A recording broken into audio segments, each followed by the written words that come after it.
You ready?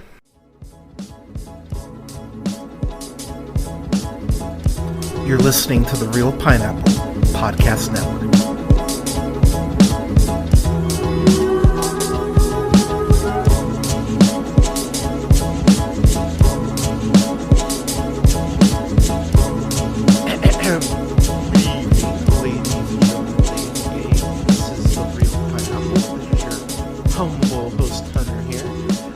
Having a great night, day, weekend, whenever you're checking this out.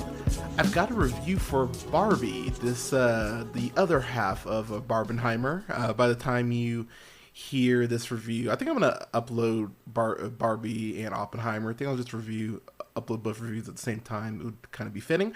So yeah, both reviews should be live on the channel by the time you hear this. So go listen to my Oppenheimer review as well. But this is co-written and directed by Greta Gerwig. You know Greta Gerwig from a ton of shit, including 20th Century Women and Jackie. And then, of course, she went ahead and directed Lady Bird, which is, if you've talked to me about film, you know Lady Bird is one of my favorite films ever. I fucking love Lady Bird so much. And then, of course, Little Women remake back in 2019. Love that movie as well. I'm such a fan of Greta Gerwig.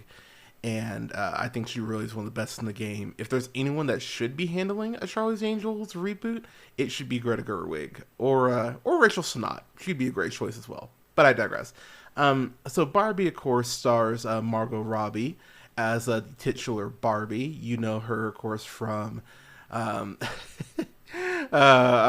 was gonna say Focus, but that's mean. She's the best thing about that movie though. But you know from Once Upon a Time in Hollywood, Suicide Squad, I, Tonya, Babylon, Amsterdam. One thing about Margot Robbie that I love is like her filmography is very different. Like she's taking chances on shit. Like she's definitely not staying in the Harley Quinn box that I think a lot of people were expecting her to stay in. She's great in Bombshell as well. Like I'm just very proud. I'm very happy with Margot Robbie. Plus, she's paying it forward and producing great shit. Promising Young Woman. That was one of my favorite films of the year. I think that was number 3 on my top 10 of 2020. I fucking love Promising Young Woman. Might have been number 3, number 3 or number 5, something like that. Anyways, it was in the top 10. But huge fan of Margot Robbie, huge fan of Ryan Gosling, or the Ling, as I call him, playing Ken. You know him from The Nice Guys, which was my favorite film of that year. Half Nelson and Drive, just to name a few. And, of course, Blade Runner 2049, which fucking rules. So, we go ahead and we are transported to Barbie Land, is what I'll call it.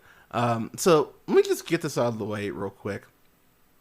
I do find it really funny that, so I think I talked about it during my Oscar talk, so I'll get into it here real quick. Margot Robbie did not get screwed for Best Actress for Barbie. The fact that people weren't celebrating America Ferrera's nomination, I thought was actually quite gross, to be honest. And this was up for Best Picture. I think someone like Julianne Moore was royally screwed for May December.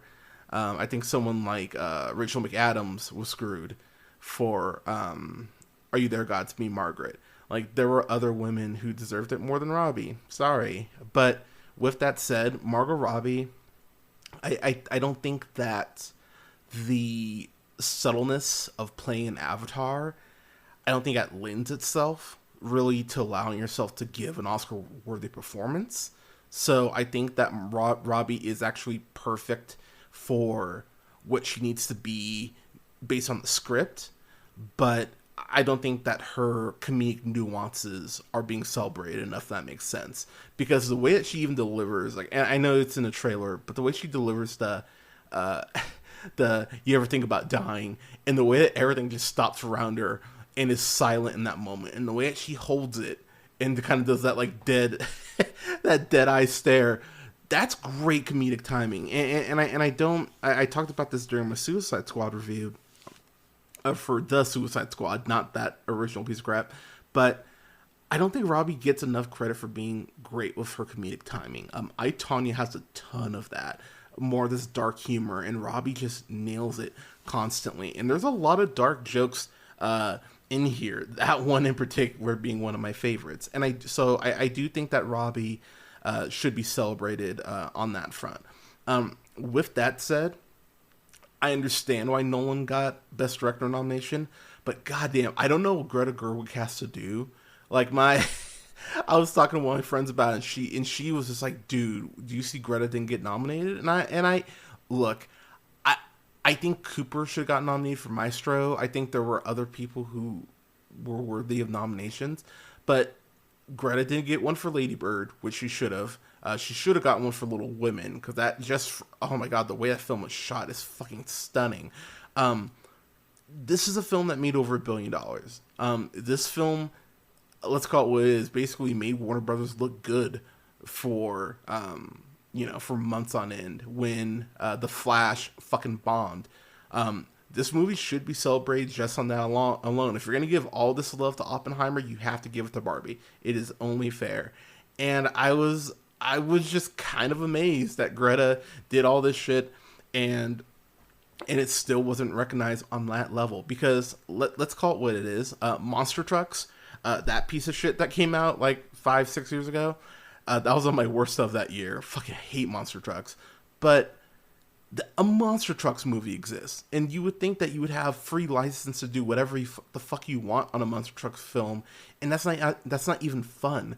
This movie has a social message, multiple social messages to it, and I don't know if a Barbie film could ever function better than this. You know what I mean?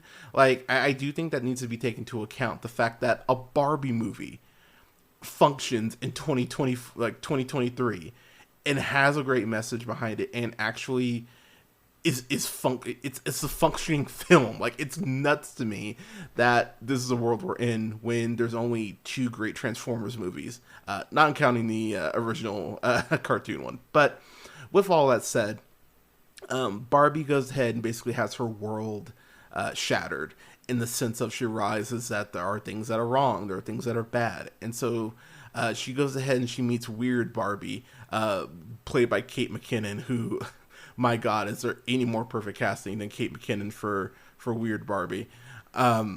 So let me just kind of jump in the movie proper here. So, of course, Barbie and Ken end up going to the actual real world due to Barbie having a meltdown because she realizes an imperfection on herself, which I actually thought was a cool way to do it. So, once they are going ahead and get into the real world, unfortunately, because this is exactly what would happen, they're in these amazing, not jumpsuits, but in these, this athletic garb.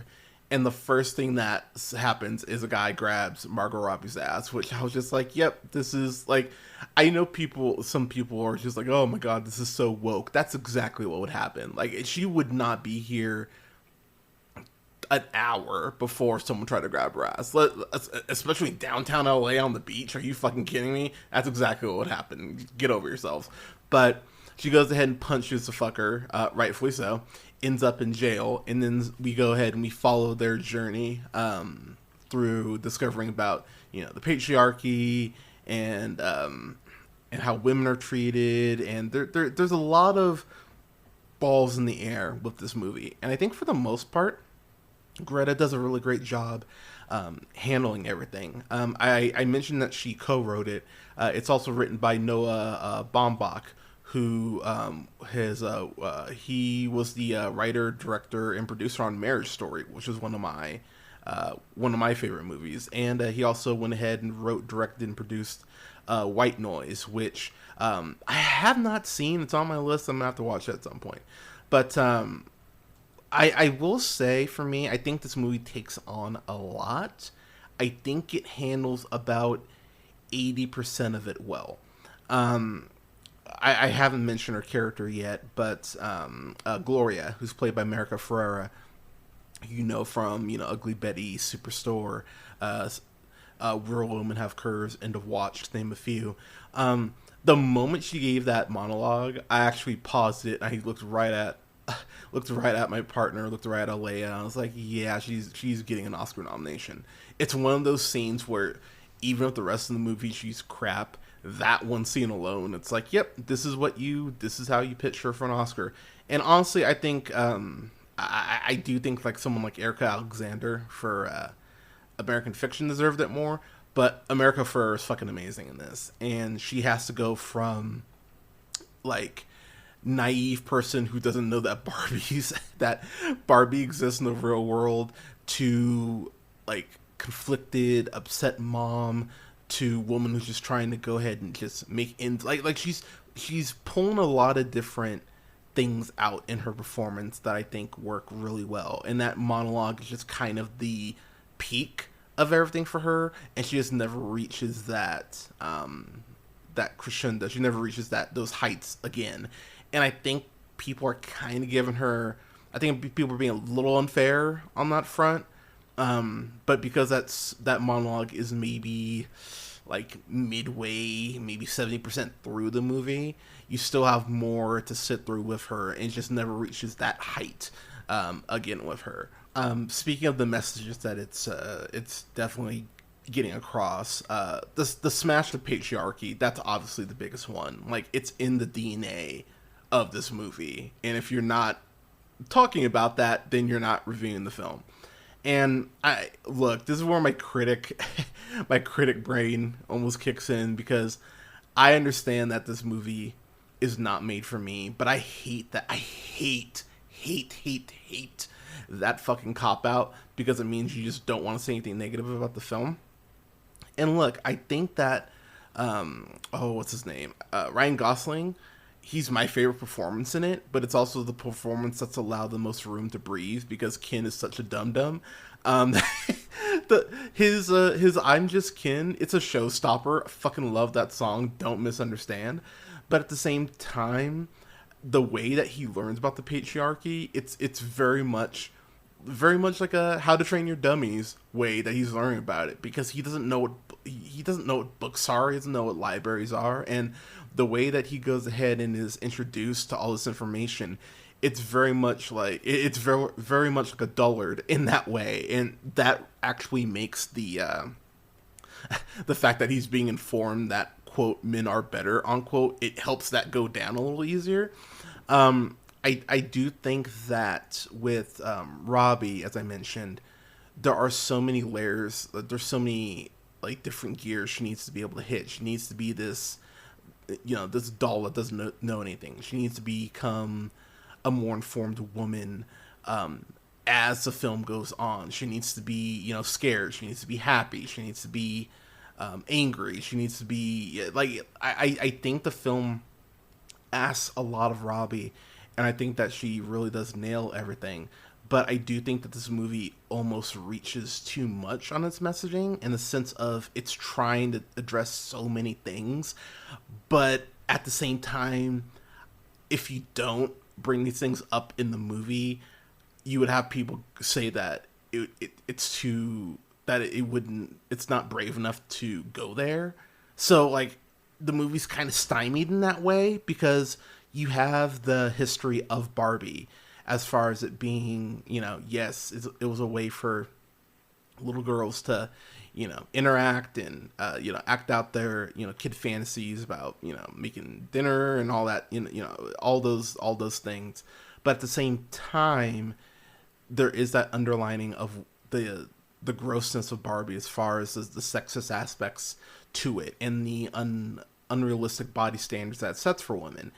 And it does address that at a few points, but I think it hammers the patriarchy thing so hard that the other messages kind of get lost in everything. I flat out think my biggest complaint about this movie is at the end of the movie. Slight spoiler, so if you're not, if you don't want to hear this part, fast forward like 2 minutes. She goes ahead and meets the founder of Barbie, and they basically have this conversation, and I think the conversation is very light. I really wish there was a conversation about how, women can lift up each other, and how this, I am not the beauty standard for Barbie. Women can see themselves in Barbie, and it gets kind of close to that. But for as hard as it hammers the patriarchy stuff home, I really wish it would have hammered that point home, because I think that's a really important thing to have as you're kind of leaving the theater, and it doesn't do that, and I was kind of frustrated by the fact it doesn't do that. One of the other things, Will Ferrell's in this. I don't have oh god, what's the character's name? He's like the Mattel CEO, and look, I get you kind of have to have a foil because you can't just have the patriarchy. I think you need to have an actual, something physical, like an actual person, like a representation of it. And yeah, I think the comedy with Ferrell, I think it's fine. There was a couple of points that I actually did laugh. There's a point where they're actually trying to literally put Margot Robbie's Barbie into a box. And I was like, that's fucked. I was like, that's fucked up. But that's a really fun sight gag as well.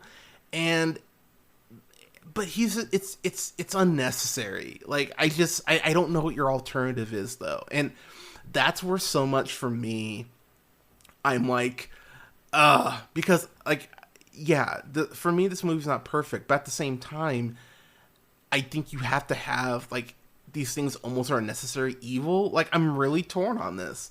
I oh gosh, I completely lost my train of thought. But there are some amazing just lines of dialogue.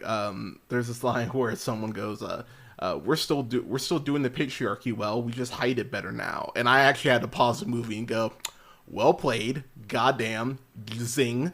That actually caught me completely off guard. And I will say too, the first half hour, as far as them establishing Barbie world and everything, just from a cinematic perspective, they sell you on it. Like, the set design and cinematography on this is so fucking well done. I just found myself going, this is kind of incredible that it looks the way that it does. It looks like a Barbie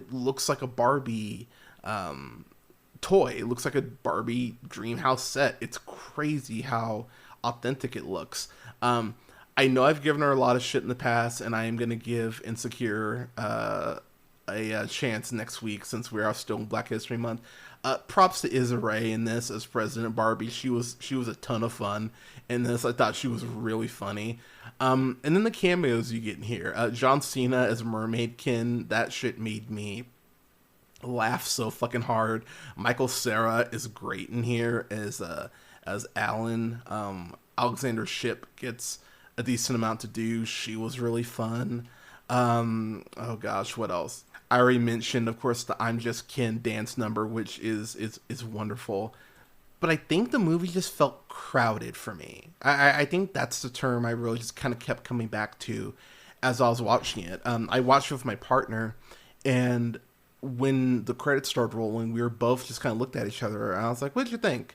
Because I really I value her opinion, so I was like, "All right, babe, what'd you think?" And she was like, "I really enjoyed it. I didn't love it." And that's kind of where I fall too. She actually, we had a really nice conversation about it, and she actually agreed with me on the sense of, I wish it would have hammered certain points home more instead of just the patriarchy message, which I completely understand why it needs to be in here. And I'm not saying it's not valid or anything, but I do think the film had so much it wanted to say. This is one of those rare cases, because look, I'm happy when a film is 2 hours or just under 2 hours. I think this is like an hour 54. I appreciate when a film is can actually be under 2 hours, but at the same time, this is one of those cases where I think if you wanted to flesh out some of those other messages, I think another 10 minutes would have really helped this, as far as fleshing those things out. There's a point in Greta's speech where I can't remember. I think it might be Margot Robbie brings up the whole, like, what about women? What about women hating other women? And she goes like, oh, well, that's complicated. And then they just brush past it, and I was like, wait, there's a conversation there that definitely needs to be had, and it's not. And they just move past it, and I was like, I don't like that you did that. I was actually quite peeved that they just kind of moved on from that. I was like, okay. Like, I know there's other things to say, but that actually does warrant, a conversation there. I'll give you a perfect example real quick. So the first 30 minutes of Barbie, it really feels like a cartoon. It feels like a Saturday morning cartoon in the best way. Um, I really was digging the first half hour. But then when they get to the real world, I think so many people's interactions feel like cartoons, especially all the Mattel executives. They feel like cartoon reactions. So it feels jarring because we're in our world. And so I think if there's even just one scene of the Mattel board and all that, I think it would be less of an issue with me. But they're actually dragged along in this movie in a way that I kind of went.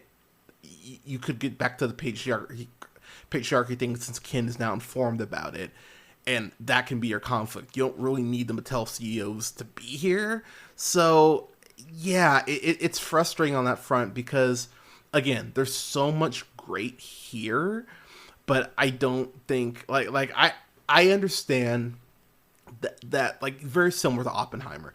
I get why this will be number one on some people's best of, but if you were to ask me, like, what did you think of this, Hunter? I'd go, yeah, it's good, but this doesn't touch my top 10, my top 15, my top 20. I saw much better films than this. So, with all that said, I'm still going to give this a B+. I really enjoyed this. I bought this. I didn't even, I didn't even rent this. I pre-ordered this. I was like, fuck it, sure. And I've rewatched it a couple times. I watched it once initially, and then I did watch it once another time as I was starting to finalize my best stuff. But like I said, I don't know if a Barbie film can honestly function better than this one does, and that's the biggest compliment I can give this, is that this film works way better than it has any fucking right to. Like, I cannot stress that enough. There have been so many properties that have had films attached that have missed the mark, and this one doesn't. It's just not as great for me as many people say it is. But this got people, the band, got people to have create memories together and throw parties, and got people back out to the theaters. Like, if anything, that is something to celebrate between this and Oppenheimer, despite how I feel about both. But yeah, this is a solid B+. It's streaming on HBO Max now, so if you haven't seen it, it's well worth your time. I would say, myself, I definitely wouldn't show this to someone like younger than like 11. I think if you show this to someone who's like 11 years old, I think they would start to get it. I wouldn't be showing this like a 10 or a 9-year-old, because there is some, adult stuff in here. But I think you show this to 11, 12-year-old, like someone who's like 6th grade or 7th grade, going into middle school. I think they would get quite a bit from this. I think it would warrant some really good conversations between you and your niece or nephew or what have you. But yeah, B+ for me. So yeah, Barbie. What'd y'all see? What'd y'all think of it? Let me know in the comments. You can go ahead and hit me up. Follow me on Blue Sky at Real Pineapple. That's REEL pineapple.bsky.social. Got a question for the show? Want to just say hi? Got a review request? Shoot me an email at jhunter@therealpineapple.com. You can follow me on Instagram and TikTok at jhunterrealpineapple. So that's jhunter and then REEL and then pineapple. You can follow me on Letterboxd at Black Shazam, and you can follow me on Twitch at twitch.tv/TheRealPineapple. And go ahead and follow me on YouTube. Subscribe there. It definitely helps us out. Like, rate, share, subscribe. And go ahead and follow us pretty much wherever you listen to podcasts. SoundCloud, Spotify, iHeartRadio, to name a few. Thank you so much for listening. I'll have more reviews coming up for y'all soon. And don't forget to subscribe everywhere so that you know when I'm going to be hopping on live for my Twitch streams. Real excited to be doing those, starting to hit a fun rhythm with those. But everyone, thank you so much for listening. Thanks so much for your support. Stay safe out there. Take care of each other. And never forget, as always, to keep it real.